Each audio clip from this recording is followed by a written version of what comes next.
नमस्कार मंडळी, कसे आहात सर्व? तर आज मच्छी आणली होती कर्लीची, जी मला फार आवडते।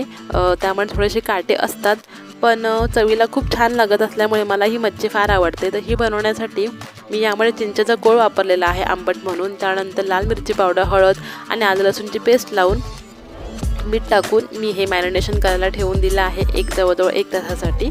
मच्छी छान मॅरिनेट झाल्यानंतर इथे मी बेसन, रवा आणि लाल मिरची पावडर याचं कोटिंग तयार करून मच्छीला चांगलं 20 ते 30 मिनिटं चांगलं भाजून घेतलेलं आहे।